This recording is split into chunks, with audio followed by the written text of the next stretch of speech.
Okay, what am I trying to say? This is going to be John Moschitta panel. We're at 11 o'clock. What else? That's about it. Got to put 30 seconds of bars here at the beginning. And we got this large screen TV thing working. I hope that works out okay.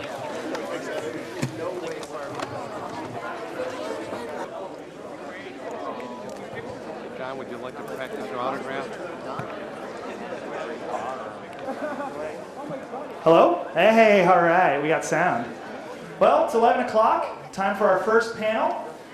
You may know him as a purveyor of micro machine commercials through the years, Federal Express, but most notably to the people, the attendants here, he did the voice of Blurr in Transformers the movie and the series afterwards. It's John Moschitta, folks.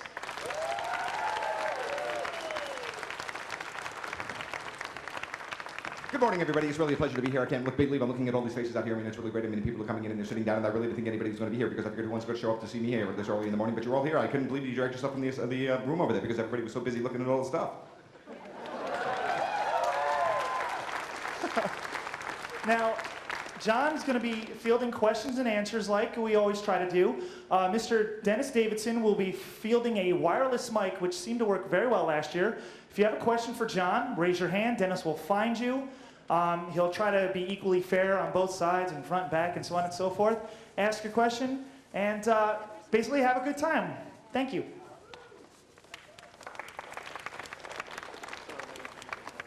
I see one hand up. It's going to be a very short session if there's only one question. What was it like working on Saved by the Bell? Well, let me tell you, Saved by the Bell, I only did 2 episodes as Terrible Testaverde, the history teacher. I just got my 160th check from one of the episodes the other day. They run more than I Love Lucy around the world. They're on, I think, 16 times a day in the United States. The one problem when you work with kids, I mean, they were all under 18 on that show, so you don't really do anything all day. You sit around while they're in school, and then you get them for about 15, 20 minutes, and they come out. And of course, being a kid's show, the adults all have to be idiots. So you do a lot of stuff that you would never do in real life, you know. I mean, like what history teacher would dress up in hip-high waders and come in with a plunger to fix the pipes in the school? You'd never happen, but you know, they gotta make you look like an idiot, so you do it.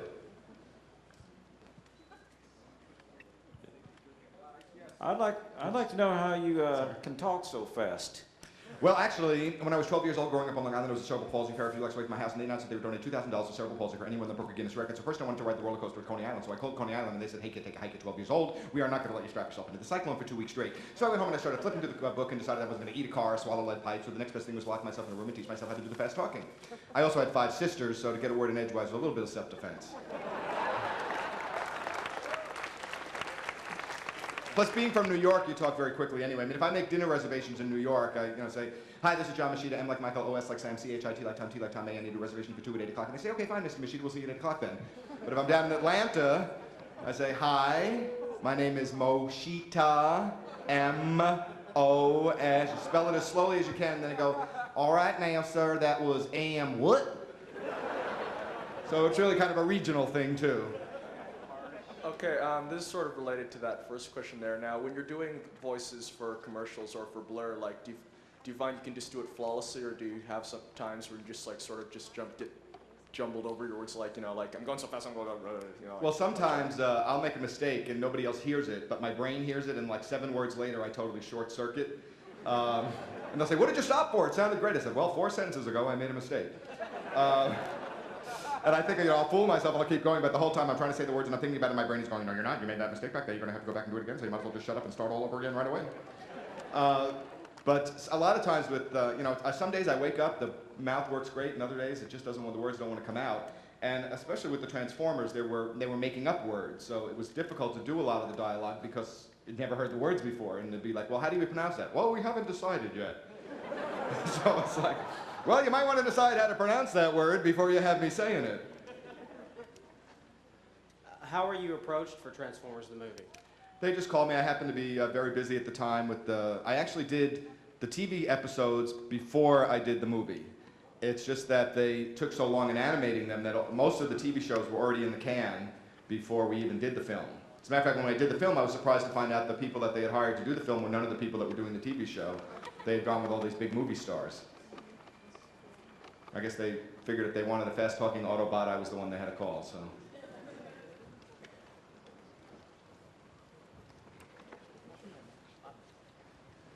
Were there any, hijinks that would go on when you would do a recording session for your voices? Well, the group of guys that were on the TV show in particular, were really a lot of fun to be around. And if you can imagine a room full of grown men, talking about struts melting and whatever else, it was not something I was taken very seriously. So we were very often reprimanded by the director and the producer for taking too much time to do it because we just start laughing and cracking jokes and doing whatever. So I was always happy when I was available for the group sessions. Very often I was traveling and I had to go in and do the dialogue just by myself, pick up a couple of episodes at one time.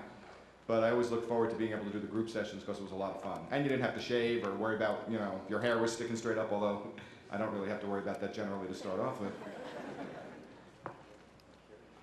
Hi, I was just wondering, I'm really interested in voice acting myself, and I was wondering, how do you get your foot in the door for doing Transformers or Beast Wars or something of that nature?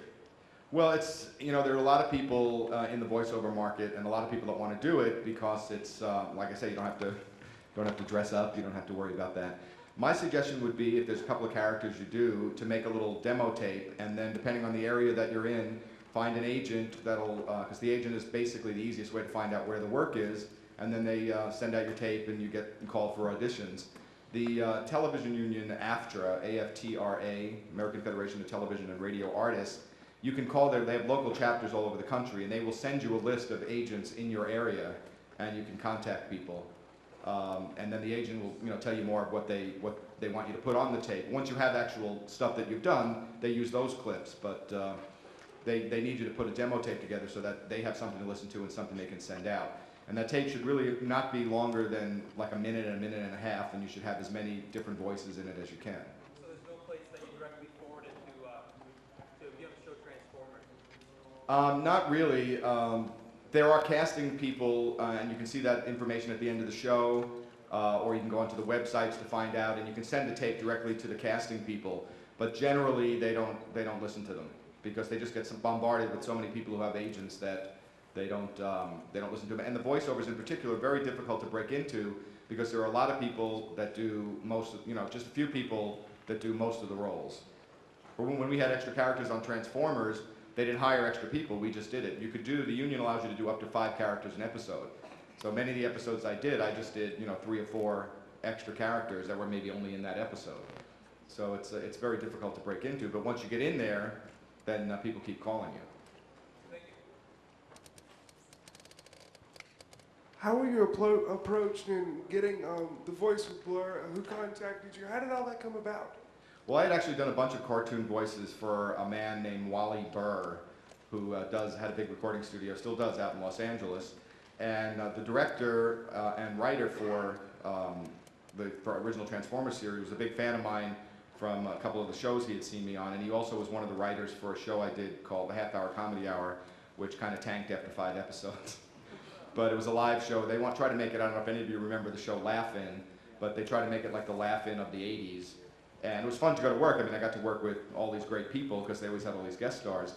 But the show was not very well received and was canceled after 5 episodes. But one of the writers on that show was the writer for Transformers, and he came up with the idea of a fast-talking Autobot, so they just called me and asked me if I wanted to do it. How did you feel about doing the movie, and could you do the voice? I love doing the movie, especially when I found out who it was. I didn't get a chance to see the movie before it opened, and Robert Stack and I were sent out on a press tour for the movie, and they assured us that it was not violent, that it was wonderful for family movie to take your kids to. So we went on every show in the country for the week before it opened, telling people how it wasn't violent and finally a good cartoon that you could take your kids to. And then we went to the opening and the 2 of us were like sinking in the chairs, like, oh my God. People will never believe anything we tell them again in our entire lives. So it was a little bit of a shock because we had no idea it was going to have some of the heavy rock music that was in there, and because things were getting blown up left and right. And we kept thinking, well, we did this dialogue, so what do they mean it's not violent? I mean, remember what was supposed to be happening, but oh no, they toned it down and it looks really calm. But the only line I think it was from the movie, it might have been from the TV series, was Decepticons, Decepticons, Decepticons, Decepticons above me, Decepticons below me. Every place I look, I see Decepticons. I'm on stupid missions and stupid missions, but this is the stupidest mission I've ever been on.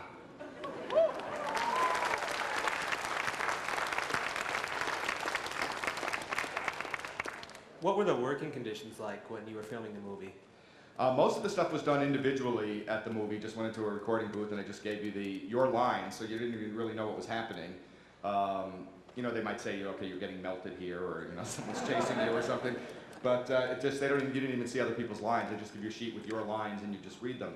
We did have to go back in and do pickups one day, and they had everyone kind of all scheduled together. So that was kind of cool to have Leonard Nimoy and Robert Stack and Judd Nelson and Orson Welles, stellar career, going from Citizen Kane to Transformers the movie. And he kind of was like sort of a giant planet that was ready to eat the universe at that point.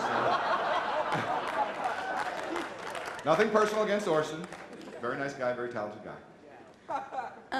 Just as a continuation of that last question, what was it like to work with the so-called quote-unquote serious actors like Robert Stack and Leonard Nimoy and Orson Welles? Well, I do remember one specific instance where Orson Welles said, "Now, what is a strut?" So he took it a little more seriously than everybody else did. I mean, Leonard Nimoy, after years of being on Star Trek, was used to saying things that didn't necessarily have to make any sense whatsoever. So he didn't really question it too much, and Judd Nelson, I guess, was kind of just easygoing about it. But yeah, they were actually didn't take it too seriously. But Orson took everything very seriously. There's a tape that's on the internet somewhere of Orson Welles doing like a commercial, and it took like 12 hours to do because he needed to know the motivation behind everything he was saying. So he took things very, very seriously.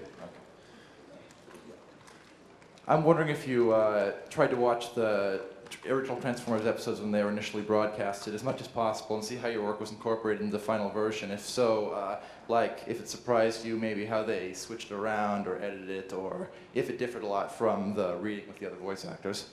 I saw some of the episodes. I very rarely saw ones that I was on. I was traveling a lot, and I would turn it on and I'd say, oh, is this one of my episodes? And I'd try to remember. But there was such a long downtime from the time we recorded it that even if I did see an episode that I was on, I wouldn't remember if I had said those words or not. And in fact, I did get checks for episodes that I never did, where they lifted parts of lines from other episodes and put the character in there. So I wasn't even aware I was in there. They just like mixed and matched lines here and there and added me to some episodes. Yeah, I have basically two questions. One was Orson Welles, did he die during the filming of the movie? Yeah, he died before everything was completed. I believe Leonard Nimoy did some of his pickup lines. So he did do lines for Orson Welles? Yes. Okay, thank you very much.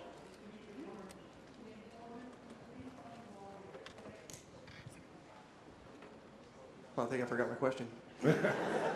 That's okay. There's only a whole room full of people staring at you to make you nervous. So. What was a typical working relation like doing the show with the other voice actors, and what was a typical working day like? That was a question. Well, it was really, we did the episodes pretty fast. You know, an average episode took maybe an hour and a half, depending on how much people were clowning around. You know, it's pretty easy. You read it through like a regular show, like you're doing a script. The difference is you have to leave pauses in between each line because they need to edit and do the animation to it. So it breaks you can't really get a pace of actually like you're doing the show, but you try to read it straight through, and then they listen for things that have to be done, and then you go back and redo certain lines that either something wasn't clear or they didn't like the way you said it. But as I mentioned, the original cast for the TV show, they were just hysterical guys.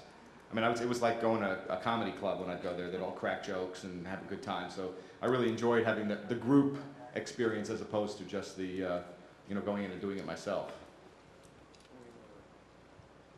Yeah, I was wondering if you did any voices for other characters that we would recognize, or in fact any voices you would recognize. Most of the other voices that I did on the show were like one-time characters that were just in a particular episode and then they would disappear. I didn't do anyone else on a regular basis. I've done voices on other cartoons, you know, mostly supporting voices or guest star roles on anything from Garfield, Bobby's World, Simpsons, you know, just various other shows, but nothing that was a recurring role. I'm up actually I supposedly just got the role of a dog on a new show that they don't have the name for, an animated series that's going to be on UPN starting in January. So.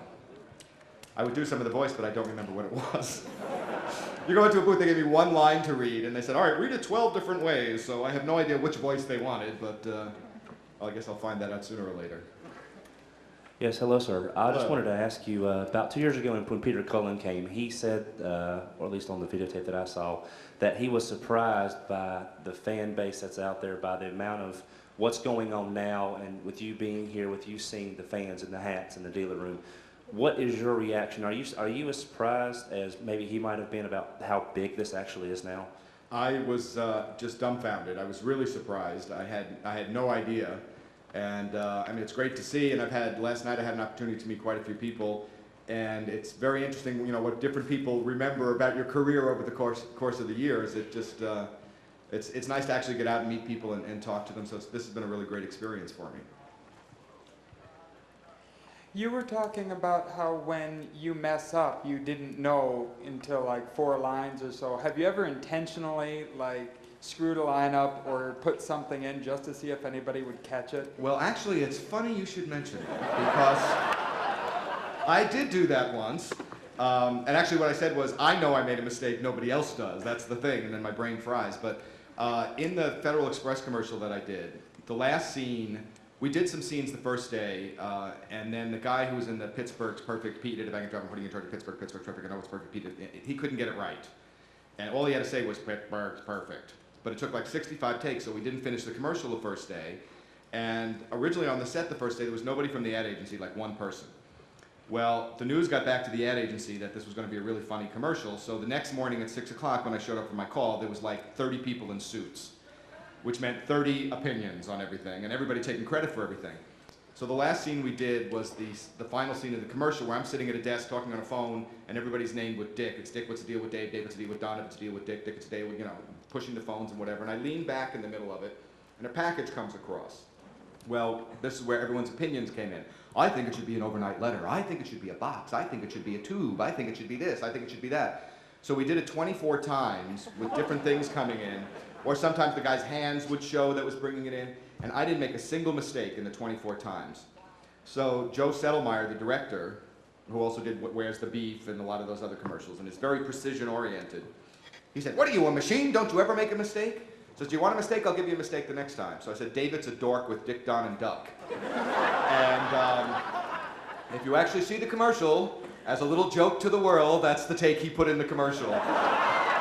I'm sitting there watching the commercial, and I was like, oh my God, I called him, I said, Joe. He said, it's our little joke, John. He had always wanted to call people in his commercials Load, L-O-A-D, and Dork.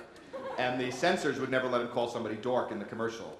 So in the one scene, there's a boardroom with 9 people around, and then I address them as Jim, Bill, Bob, Carl, Fred, Load, Dork, Adolf, and Ted. And after the commercial was running and I was on the Today Show and I told that story about the thing at the end and about the people being named Load and Dork, all the networks were threatening to yank the commercial because they called somebody Dork, but I guess they decided against it.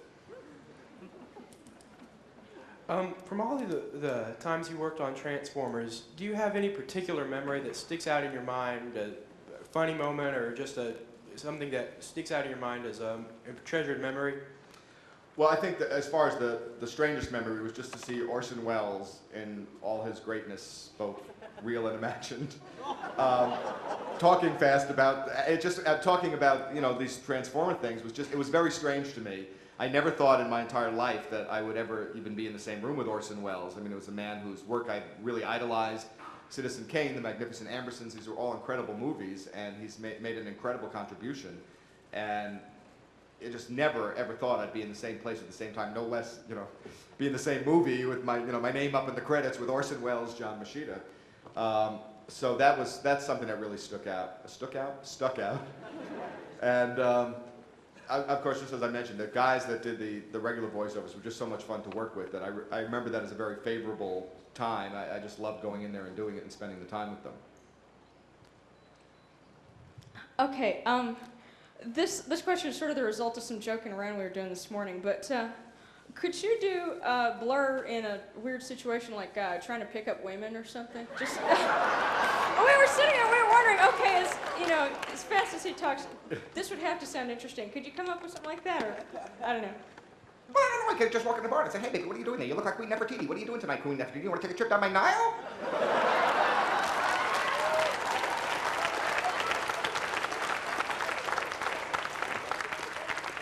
Yeah, you were speaking of comical situations while doing the movie. Did you and Eric Idle get to do much work together? He was not there on the pickup day, so I was never, I never got to. I've met him subsequently, but not at the time of doing the film.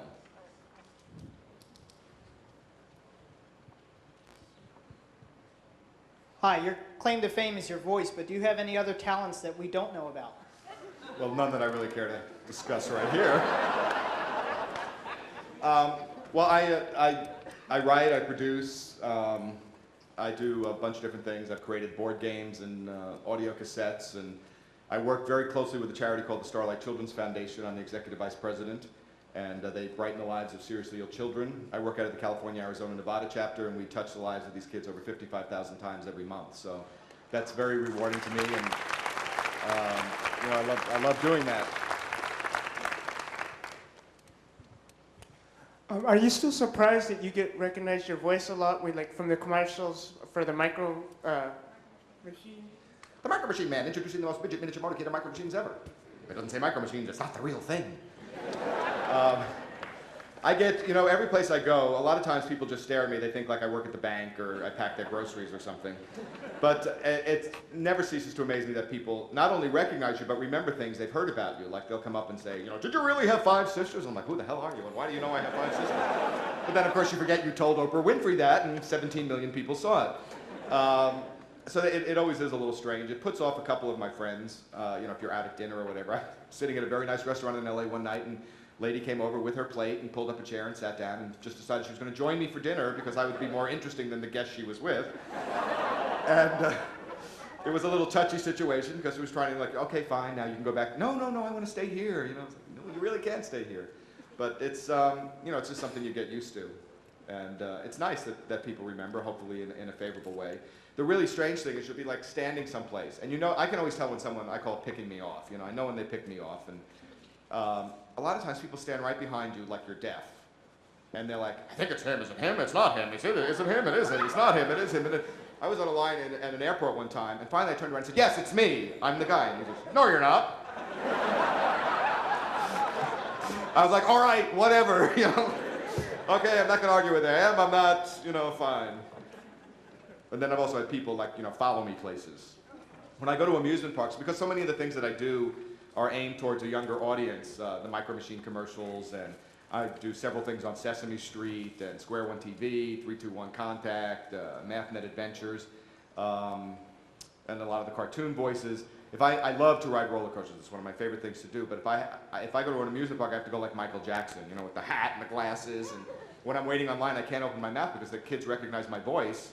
And then I literally have like 300 people following me like this herd behind me all around the park. Ooh, he's going on the roller coaster. Let's all go on the roller coaster. So kind of takes the little edge off the day. A friend of mine went with me to, there's a big amusement park out in Los Angeles called Magic Mountain. And he says, oh, don't be ridiculous. Nobody's going to bother you. And I said, no, believe me. If they recognize me, they're going to bother me. And we were in a store, and I went to go buy something, and I literally took my sunglasses. They weren't off for a fraction of a second. And you hear from across the store, the Micro Machine Man! And by the time we left the store, there was like 300 people outside. So he was like, oh God, I'm so sorry I ever questioned you. You mentioned you were involved with some games. What games were those? Well, I created a board game called Motor Mouth, which was a fast-talking tongue twister game, which is really a fun game and unfortunately came out in the worst retail year for the toy business. And retailed for $24.95 at Toys R Us, and 2 weeks after Christmas, retailed for $4.99 at Target. But it's the #1 selling board game in Europe. It's marketed under the name of Tongue Tangle in Europe. Here it was Motor Mouth, and my picture was all over the board, and maybe that's what scared a lot of people off. I don't know. I also worked on game show production and created a bunch of game shows for Warner Brothers, and used to work on the Pyramid Show and a bunch of other shows when I was in New York before my acting career started taking off. So I've always been a big game fan. So. Hi. Obviously, you were already famous for your fast-talking voice, but did the Transformers do anything to further your career, or was it just another step along the way? Well, hardly. First of all, this gentleman came from Norway. I was talking to him earlier, and that's a long way to come for this. So I think he deserves a round of applause just for flying 12 hours to get here. When I first was doing the Transformers, I was extremely busy. I was flying about 250,000 miles a year. I was literally working all over the world.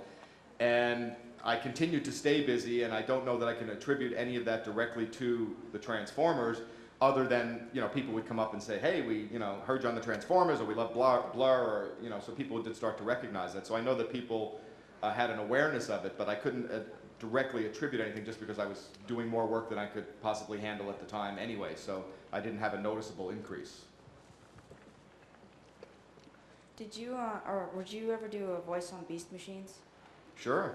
Like I said, I love doing voiceover work, so, all they have to do is place the phone call and I'm there. It's a lot of fun and easy, and the checks just keep coming in. I still get checks from the old Transformers shows, except they have a special arrangement with the union. They only have to send you the residuals once a year. They usually come right, I should be getting them like any time. They come around August, and I usually get about, just a little less than 200 checks, and they total about $4.16. But for the 4,000th run in Australia of, episode number 7. I don't know if you're married or not, but have you ever had a female groupie come on to you? I am not married, and I actually had a woman who kind of stalked me, who talked fast in New York, who's a stand-up comedian, who I was out on a press tour. I did these audio cassettes. One was called 10 Classics in 10 Minutes, where I did like Moby Dick in a minute and Gone with the Wind in a minute. And she had her agent call up and pose as a reporter from the UPI, got my press schedule, and then showed up at every show I was on, trying to have like a showdown with me. And she was kind of like plagued me for a couple of years. But other than that, it's been pretty calm. Several people have had interesting things to say about my vocal and oral abilities and wanting to check them further, but nobody really plaguing me too much except the one woman. How long did it take you to develop your world record pace talking? Well, I first taught myself when I was 12, so when you're 12, as you 12-year-olds out there will know, you're pretty obnoxious. And kind of when you set your mind to something, you just do it. So I locked myself in my room. At that time, the record was set with the To Be or Not to Be soliloquy from Hamlet. So I locked myself in the room and just kept doing it over and over and over again, for like 14 hours a day for several weeks. And then I'd bring my sisters in and kind of torture them, make them sit down and listen. Now, what did I just say? And what did I just say? And of course, they had no idea, because if you ever read To Be or Not to Be in Hamlet, there's like not words that you really use every day. A proud contumely. It's like, what is that? So it was really just doing it over and over and over again when I was younger. And then once you do it, I guess I made the connections in my brain somewhere. I've always been able to do it, and mostly was told to shut up for most of my life. And then someone decided to pay me money for it, and then now it's, my son, the fast talker, is home.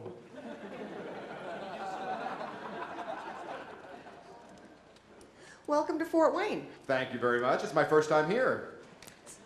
Yeah, it's ours too, but it seems like a nice place. You said that with such relish. Yeah, it's ours too. Did you enjoy doing Zorro the Gay Blade with George Hamilton, Brenda Vaccaro? Zorro was really, really fun. Would you like to do something like that again? Another movie? Well, I've been in 12 movies. Most of the time I end up on the cutting room floor. One of the first movies I did was a really good learning experience for me. I did a movie called Young Doctors in Love. And I was hired as a day player just to do a funny bit. And Gary Marshall was the director. It was his first film he was directing. And he said, boy, that's really funny. We have to have you back. So they had me back for like every day for 6 weeks. And I did this whole big part. And they sent me out on a press tour. And then I went to opening night. They sent an ambulance for me.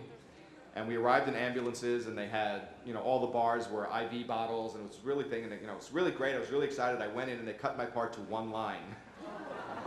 I walked in, and the only line I hear is, "How do I get an ambulance?" was my line, and that was it. They took my character name away from me and called me Angry Man in the credits. So I felt like a real idiot, having just spent, a week on The Tonight Show, and Merv Griffin and Mike Douglas, all, just chatting up how great this movie was and how big my part was, and then cut down to one line. Hi. Is there anything you didn't like about working on Transformers, or don't like about the industry in general? Well, the industry in general, I loved everything about working on the Transformers. It was really fun, and I'd love to have the opportunity to do it again. The industry in general has just really changed over the years. I've been in the unions for over 25 years now, so it used to be about creativity and making fun things, and now it's all about money. So that part has changed, and there's a lot of people who don't really know what they're doing, who have a business education, who are running things that it takes a little of the fun out of it. It gets to be more frustrating than it used to be. But occasionally you still manage to hook up with a fun group of people and have a good time, and that's what keeps you going.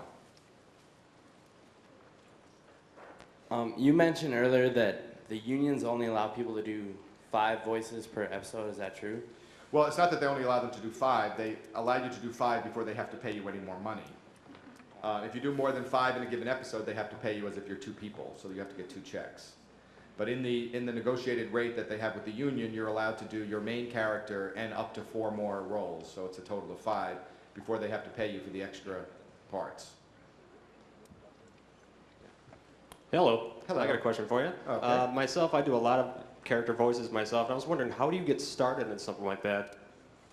It's really difficult depending on what part of the country you're in.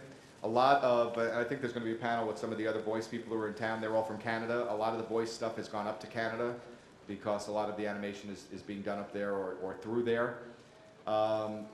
You need to do a couple of characters on a tape, get an agent, get someone to send you out. It's very, very difficult to break into. There are certain people who do a million voices. There's a friend of mine who actually is a client of my same manager. His name is Joe Alasky, and he does all the Warner Brothers voices. He took over for Mel Blanc when Mel Blanc died. He does all their voices, and then he does a million other cartoons as well.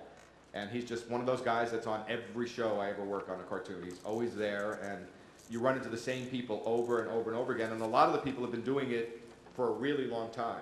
Like a June Foray, who is the voice of Rocky. She's, 412. And, sorry, June, she's not quite that old, but she's been around for a very, very long time. And she's got a certain quality to her voice. She's got about 15, 20 different characters, and they always decide some way to use those characters, so she gets hired a lot. It makes life a lot easier for people trying to cast if they just know people can do what they want, and they call them in and say, all right, try this, try that. You work out a few things, they zero in on a voice, and you do it. Do you have like a favorite episode of the Transformers? No, not in particular. I mean, I like the movie. It was good. I mean, I like seeing it on the big screen. I don't have any of the regular. I have like one episode that's like in a box somewhere that I haven't been able to find because when I knew I was coming here, I thought, well, I got to look that out and check it out. Remember what it was you did on the show since it was 15 years ago. But I don't really have a particularly favorite episode. Hi, is there anything in the entertainment field that you haven't done that you would like to do? I pretty much have been lucky as far as being able to do a lot of different things. As far as movies, I've been in 12 different movies. I've been on over 1,000 TV shows. I've been a regular on 4 series. I've done the whole talk show circuit thing. I mean, it would be great to be on a sitcom again. I've done pilots over the years, but they haven't sold. But that's sitcom work, especially if the cast gets along, is like a day at the beach. It's like a 9-to-5 job. The hour-long shows are just torture, or what they call the one-camera shows. I just did a show for Nickelodeon called Cousin Skeeter, and it's a one-camera show, film show, even though it's only a half hour. It's like they do it like a sitcom. It's not done in front of an audience, and it's only filmed one camera. And with the puppet and all the other stuff, it just takes forever. So you were working 13, 14-hour days, most of the time standing around doing nothing. With the sitcoms, you go in, you work for a 9-to-5 job, you go home, and it's with the exception of the 5th day when you do the taping, where you go in late in the afternoon, because then you have audiences that come in at usually like 5 and 7. You just go out and you go right through it like it's a real show, you get audience reaction, and you go home. So, I mean, I would love to be on a sitcom again, but I've been on them in the past, and I do usually several guest star roles a year on various sitcoms, so I've been one of the lucky ones that manages to keep busy. Do you own all of the movies and episodes that you did? I don't, but actually the guy from Norway has a website where that's all listed, so as soon as he gives me that information, I'm going to check it out and see, because I don't remember. Did you want to do the voice of Blurr for the Transformer series, cartoons after the movie? I actually did the voice for the TV show before I did the movie, and I was surprised when I did go to do the movie that they weren't using the TV people. It's just that they rushed the animation on the movie to get that into the theaters before the TV shows that I did. But actually, most of the TV shows were recorded prior to doing the movie, for me. Just got a couple here. Has anyone come close to beating your record yet in fast talking? Well, actually, there's a man in England his name is Steve Woodmore, who is actually listed in the book for speaking faster than I. But as far as I'm concerned, you can't understand a word he's saying. So, and actually, you know what it is? It's a kind of a battle between the U.S. and the U.K. And the U.S. editors, I've been on shows with him, and he says, you know, as far as he's concerned, I'm the only one that really does it because you can understand what I'm saying. And when they slowed down the tapes, we had actually a talk-off at the opening of the Guinness Museum in New York. We had this one lady who was plaguing me. She was immediately disqualified for not saying anything. She does Three Little Pigs, and the only thing she actually says is a huff and a puff and a huff and a puff and a huff and a puff. Otherwise she goes, and she just makes noise. She's not saying anything. But the results of that test were disputed because he had actually left out 3 sentences. He beat me by 1/100th of a second, but when they went back and listened to it, it was done live on Good Morning America. Good Morning America, Israel was bombed that morning. The contest was supposed to be between 7 and 7:30. They were going to then give the linguists time to analyze the tapes and make a decision by 9 o'clock. And because of the Israel being bombed, all the hard news stories came first. We didn't actually do the contest till like 25 to 9, and then they were all in the control room screaming at these linguist guys. So they made a decision solely based on the time, which was he was 1/100th of a second faster than I was. When they went back and listened to the tapes, they found out that he had left out some sentences, so they nullified the results, and we were supposed to have a rematch, which every time he was refusing to come back to the U.S., so every time I was in London, he was, conveniently not available. I was told that they were not going to allow any of us to do our own records. We were the only two, and we were going to have to go head to head, and then they kind of pulled a whammy on me, and the day before the book went to print, they let him go on a show in England and try to break the record. They did not properly verify it. They sent me a copy of it. I sent it to MIT in Massachusetts, and he really wasn't saying anything, but they put it in the book, and it just became too much of a, I didn't need to fight about it, so. But he's still in the book as far as I know. I'm in the U.S. book, but he's in the worldwide edition. All right. You can talk really fast, but can you sing really fast? Actually, I've done some of the Gilbert and Sullivan stuff, which is really fast, and I was going to do a rap song years ago. It was decided after I did it that I probably shouldn't do it. It was kind of like an anti-Reagan song at the time. It was called the Ronnie Rap. And after I finished it, I thought it was really good and fun, but my agents had a big meeting with me, and they thought that I would probably be alienating 50% of the population if I came out with an anti-Reagan song, so that it was better that I stick away from politics, so it never was released. Since Mr. Reagan is no longer in office, would you grace us with a sample of that rap? If I remembered it, I would, but it was so many years ago. I actually worked with Ronald Reagan several years later. There's a men's club in San Francisco called the Bohemian Club. It's a very exclusive private club. And they have a summer encampment every year for two weeks, 3 weekends up in the Russian River. And they put on shows every weekend. And the middle weekend is like the kind of lighthearted show. And it's all men. They did a show called the Maltese Owl, because the owl is their little trademark. And it's a singing, dancing, funny, just lighthearted takeoff of the Maltese Falcon. And they don't, there's no women, so the men dress up as women and do whatever. And I was brought up there. At the end of the show, there was supposed to be a knock on the door. And they open the door, and Ronald Reagan walks out. It's a very conservative place. All the presidents were up there. I was up there the day after they inaugurated the Nixon Library. So Nixon, Ford, Carter, Reagan, every living president was up there. It was really incredible to meet all of them. And Reagan was supposed to walk on and say, "I don't know what's going on, I'm so confused," which at the time he really was. And he couldn't remember his line. So he ended up not being in the show. I just came out, I just was the one knocking on the door, and I came out and said, in case any of you were confused about what was going on, what happened was, so-and-so was in the closet over there, and when they did that, they changed the clothes while they were in the closet when they came out, and that's why you didn't think they were that person over there. And I recapped the whole show so people knew what they were doing. But it was very strange.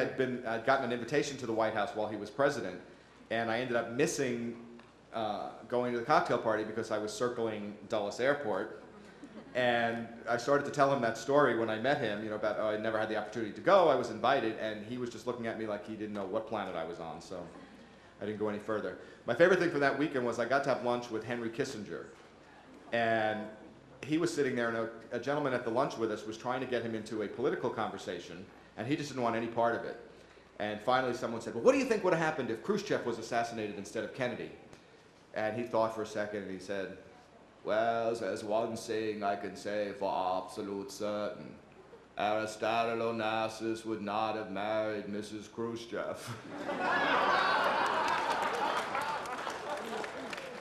For those of you too young to know what Mrs. Khrushchev looked like, was nothing like Jacqueline Onassis. So. On the Transformers show, did they have you read the lines exactly as they were written, or did they allow ad-libs?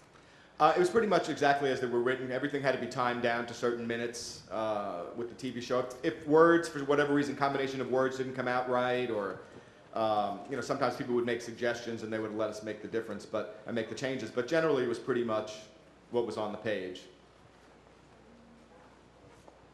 I've actually got two questions. One you've already kind of answered. The first one is, I've read various interviews with some of the Beast Wars actors that have been asked, how do you get into voice acting? And something that Scott McNeil in particular has pointed out is that whenever you first start, I mean, it's years of grunt work, and before you actually build yourself up to the point where you're traveling and you've got pretty much a gig lined up every time.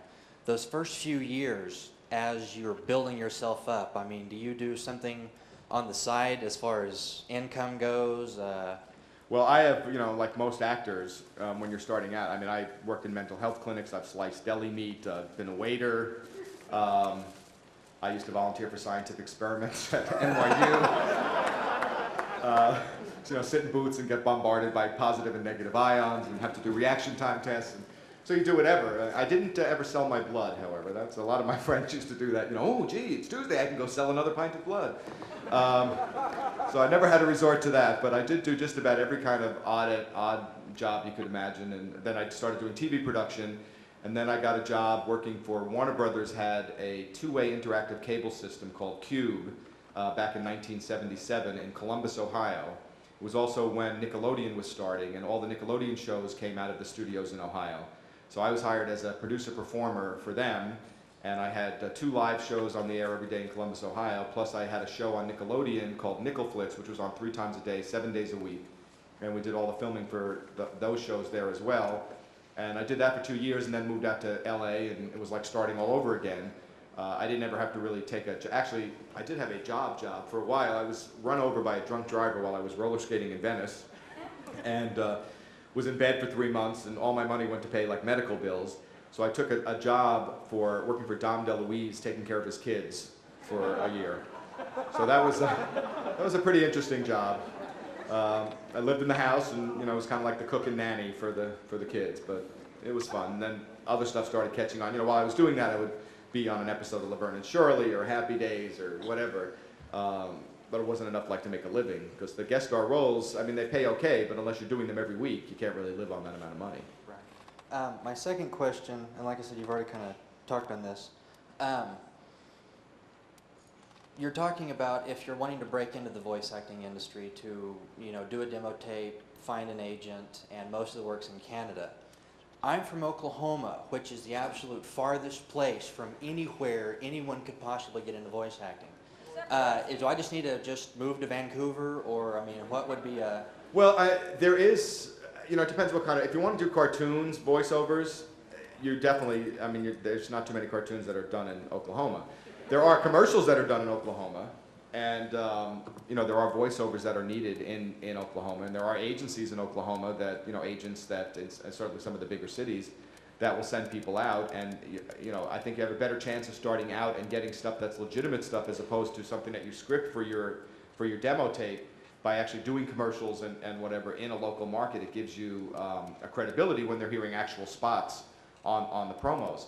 So I certainly, before I picked up and moved, would try to get some stuff going locally. You have a smaller talent pool. Granted, there's fewer jobs, but you have people that are willing to help you out more in a smaller market. Then I would, reassess exactly what you wanted to do voiceover-wise, and then decide to either move to New York, Los Angeles, or someplace up in Canada. As you don't remember the Reagan rap, could you favor us with some Gilbert and Sullivan? You know, I don't remember those either. You know, you're the whole thing. You know, at my age, you just have limited brain cells, and I don't remember this stuff as well. The one thing I really remember fast is I did for my record. I did the song "Trouble" from the Music Man, so I do remember that because that is like so ingrained in there. So I can give you a little bit of that, and I'll kind of make it like you do it in the song. I'll just do it a little bit faster. Friendly, you are closing your eyes to a situation you do not wish to acknowledge. You are not aware of the caliber of disaster indicated by the presence of a pool table in your community. Wake up trouble, my friends, right here. Say trouble right here in River City, West Shore, mobility place. Certainly, my department, most my department, like the hours I spend with the crew in my hand, golden help cultivate horse sense, a cool head and keen eye. Did you ever take and try to find an iron lead for yourself from a 2-year-old billiard shop? But just as I say, take judgment, brains, and maturity, score on a buckline game. I say, then he boot and take 70 ball and any pocket on the goal. That's walk. The first step on the road to the depths of degradee. I say, first a little medicinal wine from a teaspoon, then beer from a bottle. And the next thing you know, your son is playing for money in a pitch-black suit. And listen to somebody out of town just for him tell about horse race gambling. Not a wholesome trot race, no, but a race where they sit down right on the horse. Like to see some stuck-up jockey boy sitting on Dan patch, make a blood boil. Well, I should say, now friends, let me tell you what I mean. You got 1, 2, 3, 4, 5, 6 pockets on the table. Pockets about the difference between a gentleman and a bum with a capital B, and that rhymes with P, and that stands for pool. Much faster than it's actually done in the show. And the only reason I remember that is I played the character, the part of the Music Man several times, so that's why it's even more ingrained in my head. Hi, John. Hi. I'd like to ask you something. Of all the characters, all the voice characters that you've done, is there any one character personality that you've been most attached to? Well, I think definitely it's an age thing. For the older people, they remember me as the Federal Express guy. A lot of younger kids remember me as the Micro Machine Man. Those are the two probably that I get recognized for the most as far as voices. As far as jobs that have been the most fun for me, I did a promotion a couple of years ago for Home Box Office where I got to play 11 different parts in the commercial. And that was the most fun I had going in to actually do a commercial. And that won tons of awards too, all over the world, including a Cannes Film Festival award. So, you know, it's just different people remember different things. I had someone come up to me last night and say, you know what I remember you from? The Disney Anniversary Special. You know, so you don't know. I mean, I've been on the Academy Awards. I did the Motown 25th Anniversary Special. One of 3 white people on the show. My mother said, oh, because they had a big 2-page spread in Life magazine. She says, I picked you out right away. I said, Ma, it was like, you know, one white head in the middle of all these. How did you do it, you know? John, have you worked with Peter Cullen or Frank Welker on any other animated TV series? I worked with Frank Welker on several different shows because he's like a voice on everything. I'm trying to remember if there was anything else with Peter that I did. It might have been Pinky and the Brain. I think he did some stuff on one of the Pinky and the Brains that I did. It's hard to keep track because I haven't, as I said, I haven't been a regular on one of the shows. So just you go in for one day and you see the same people, so it's hard to keep track of which ones they were on. But I believe I did one of the Pinkies that I did. He was on. Okay. You do know that they have been re-releasing Transformers episodes on Rhino Video, and they re-released the movie. It came out around Christmas time, and it's been selling in retail stores tremendously well. And they're going to put Transformers the movie on DVD in October. That's real buzz around here. So Can't imagine why that would be a buzz around oh here. yeah, This group? gee, wonder why. I'm shocked. But you were just mentioning your royalty checks, you know, and you should be getting one in August. It should be a little more than $4 this time. Well, that'd be nice. I vote for that. I like that. I like those free checks, I call them. They just keep coming in. I have a quick question about something you alluded to earlier about doing the movie when you said that you Having a hard time directing that camera and talking into the mic at the same time. Yeah, I'm like walking trying to work on the coordination like, here. Trying to multitask, and because something you alluded to earlier about doing the movie voices and leaving the breaks in between lines, and it's kind of a chicken before the egg commercial. Typically, when you do a show, is the animation done before the voices, or vice versa? Or no, the voices are always done first. Really? Cool. Thank you. You're welcome. Because they need to know how long to make the frames. You know, if they're spending a real long time and a lot of money on the animation, they will actually, you know, make the mouth try to seem like it's saying the line. Mostly it's just for timing. You know, they know how many frames they have to make it. I did do, there was a German half animation, half puppet movie called A Rat's Tale or A Rat Story or A Rat Boy or I don't remember. It was Rat something. It didn't last very long in the theaters when it came out here. But I had to, I played some of the English voices, and they were all done to the German, so you had to time it to like make it look like they were saying that. And the hardest thing was to, when you loop, which is automated dialogue replacement, where you go in and you stare at the screen and you try to, you hold this thing up to your ear, and it beeps 3 times, and the fourth beep is silent, and that's you're supposed to start talking. And then you hear the track of what's actually on the film, and you try to redo it. A lot of times, like in a movie or a TV show, if you're walking down the street and a truck comes by, they can't use that take because it's a big noise, so you have to recreate your voice and put it into your own mouth. But when it's in English and it's you're just like repeating yourself as you hear yourself in the ear, so it's very easy. But on this German movie, it was all in German.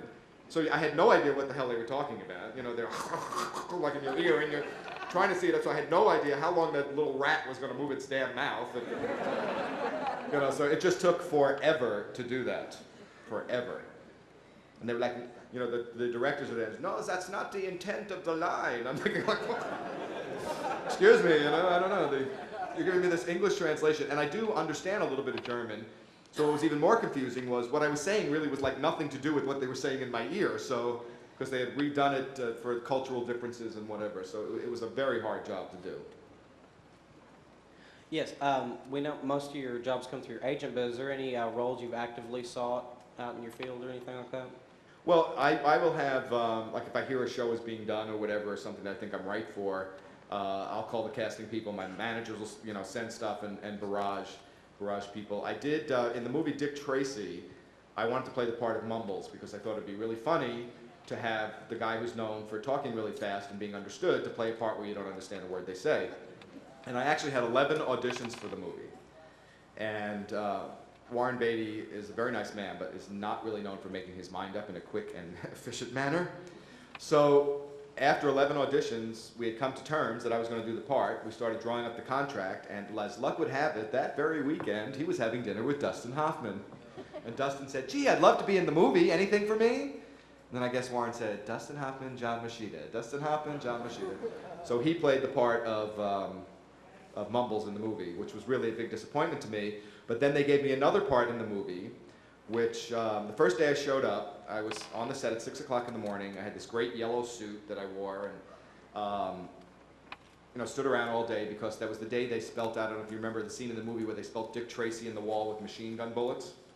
And Warren Beatty couldn't make up his mind how he wanted it to spell out. Did he want like D-T-A, you know, like this? So they talked about how to explode these things and how to program them literally for 12 hours. And then we went and we did this stuff, and I came back and filmed a few more scenes. And after the movie was over, they realized something. I was the only one in the movie besides Dick Tracy who wore yellow. And they decided to say, well, only Dick is going to wear yellow in the movie. So as a result, in the final version of the movie, you see this much of my mouth a couple of times, a real close-up of me talking fast, and I'm the voice that comes out of the radio. But other than that, I was like totally cut out. All my scenes where you see my body are gone because I had yellow on. Hate when that happens. Do you ever find yourself fast talking by accident? And do you ever use it to mess with people in your daily life? I use it to mess with people all the time. Especially if they're idiots, like dealing with the billing department of the phone company. It's like, all right, look, you know, I really can't talk to you anymore. I need to talk to the queen of the billing department. Would you put the queen of the billing department on? Because clearly you're not going to be the person that's going to be able to help me, and I need to talk to the person who needs to help me because I'm a busy person. I don't really have this kind of time to waste. So would you get that person on the phone for me right now? And they're like, they kind of freak out on you. So it does come in very handy at times. And also in an argument, you know, because you don't give the other person a chance to get a word in edgewise because you just keep going in. They're like, and then you finally usually just acquiesce and leave. Hi, John. I want to say thanks for coming out and spending some time with us. It's my pleasure. This has been great. You said that in your daily life, like at airports and restaurants, you were recognized by people as maybe the Micro Machines or the Federal Express guy. Has there been really many times that people have come up to you specifically because of Blurr? Yes, actually. There's been quite a few times when people will come up and say, you know, they love Transformers and they have some of the episodes that they taped when they were a kid and they watch them over and over. They like the movie. It's remarkable to me that, I mean, I've done so many different things in the last 25 years that I forget I've done things. And people come up and they'll mention them, but very often people do mention the Transformers. I work in the billing department of a phone company. But I'm sorry, are you the queen of the billing department? Because if you're not the queen of the billing department, I don't think I can answer your question right now. Well, could you do a supervisor call? You know, call and talk to my supervisor and mess with her? Oh, sure, no problem. I had a department store out in Los Angeles that they just never sent me my bill every month. And I would call them every month and say, look, it's not that I'm not trying not to pay the bill, you're not sending it to me. Oh, sir, we're sending it to you, we're sending it to you. And I would start to give them such a hard time all the time that every time I would call, they must have had a note in my thing, and the supervisors all said, don't let him talk to us, don't let him talk to us. Then finally, 9 months later, I got a little letter apologizing. There were 750 people who the computer said it was printing their bill, but wasn't. A lot of Not effort effort. went into reassembling the movie for tonight's showing, and I was wondering if you were going to join us for tonight's showing. Unfortunately, or fortunately, unfortunately I will not be able to attend it because I'm on a 3 o'clock plane this afternoon. I take, some of the work I do with the Starlight Children's Foundation, we have what we call a Kids Activity Network event tomorrow. And we're taking 100 sick kids and their families to a movie premiere. So I'm going to be busy all day tomorrow, so I want to get home as early as possible today.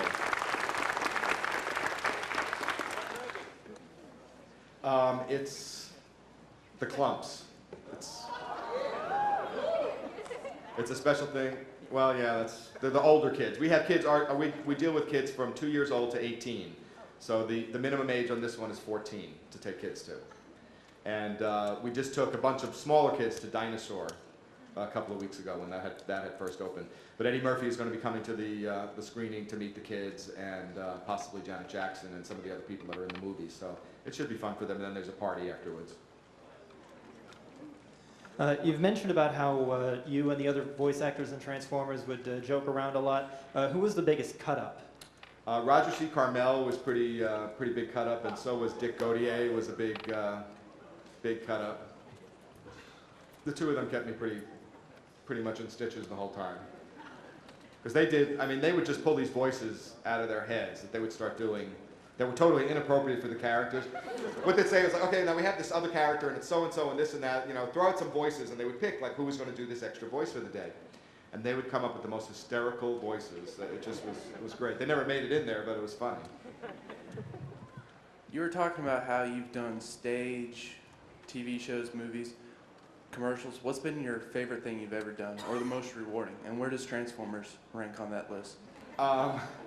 Well, my favorite thing to do is anything in front of a group of people. I like the live reaction. I mean, I'm really enjoying this. I like, having all this attention, me up here by myself, getting asked questions. I'm a Leo. I need that kind of positive reinforcement all the time. So anytime I get to do live stuff, I do a lot of corporate stuff where I do conventions for various companies where I do like a 2-3 minute bit, leave them rolling in the aisles and leave. That's a lot of fun. I like doing the sitcoms because of that. And I really enjoy doing theater because it's a challenge to do the same show 8 times a week, different audience every night, different things work, don't work. You really get a chance to feel the presence of someone else and to fine-tune it. So I think that's the most rewarding stuff for me. The Transformers, because of the group of people that did the original voices, they were so much fun to be around. It really has a very fond place for me. Hi, you were talking earlier about how when you were going around the circuit talking about Transformers the movie, about how clean and there's no violence, there's nothing like this, and now you're taking kids to see the clumps. Well, they're older children, and we sent out with the invitation, the fact that there is a lot of flatulent humor and whatever else in there, and if people had a problem with that, they don't have to attend. We do try to do all the different age groups and cover them, and this is primarily for the older teens and their families, so that they can do something too, because we also took them to the premiere of the Train movie last weekend. I don't remember it. Oh God, it was awful. But it was torture to sit through it, and as a representative for the charity, you have to wait there till the very last person leaves. But it was somebody, the Magic Train, or I don't know. That would be the one, yes. And so that was really for the little kids. I mean, we didn't have any teenagers show up for that. That was really for the 5-year-old, 6-year-old kids. And they really seemed to enjoy it, but anyone above the age of 5 didn't get it. But we're not marketing the clumps to the 5-year-olds. And parents, kids today are exposed to a lot more stuff than in years past. And as long as you make the parents aware of the type of movie, it's rated PG, it's not rated R, so it's not like we would not take kids to an R-rated movie, but the kids are used to this kind of humor with the various different movies they see, and many of them see R-rated movies. I mean, South Park was certainly not meant for kids, the movie, but I think I saw a bunch of kids walking down the street singing that one song in particular. Can you talk fast in any other language? I tried to do it in Japanese one time, in phonetic Japanese, but it really didn't work very well. The problem is the familiarity with the words. I mean, I could do like certain sentences I had to do. I did one thing for a German thing one time where I had to say, it's a really stupid line, don't you pay attention to the mirrors on the street corners, is the line, which sounds like, "Ach, du nie auf die Spiegel an der Straßenecken," which took me a long time to learn how to do that fast. But they understood it because it really was the proper way to pronounce it, and it was difficult. Like a lot of languages, like Spanish, people go very quickly anyway. I did do a commercial in Japan for a battery company where I talked in English very quickly, but they had subtitles at the regular pace, and at the end of 15 seconds, the screen went blank and the subtitles continued for the rest of the commercial, and then like the last 2 seconds, the battery came up. There was a Decepticon cassette named Squawk Talk who wasn't on the show, but he was supposed to talk real fast and rather inanely at times. If he'd actually been put on the show and they'd had you do the voice, could you give us an idea of how you might have done it? Was he supposed to be like a parrot, or I mean, with Squawk Talk? I think he was just a little bird, some sort of condor or parrot. Something like that. I actually, in Las Vegas at the Riviera Hotel, they have, not the Riviera, the Tropicana, they have all these parrots and tropical birds as you go out to the pool. And I'm the voice of one of the birds there. You can hear me. You can also hear me in the airport telling people if you're going to, if you're on the moving sidewalk, there's some people that are in a hurry. So if you're just standing, please stand to the left. But if you're going to just, like, you want to walk through, go to the right and stuff like that as you're going through the airport. And actually, we have time for one more question before we begin the autograph. Okay. Either that's not much question. I was about autographs. Unless, of course, the question was already answered by a previous question. In that case, do you have any closing thoughts?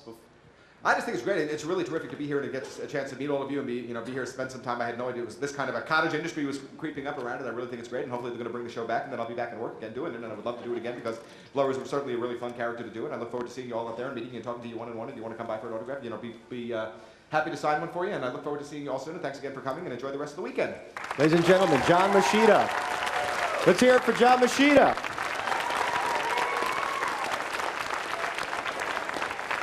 And if you'd like, if you walk to the exit in the back, the autograph session will be in the gallery as soon as we can get set up over there.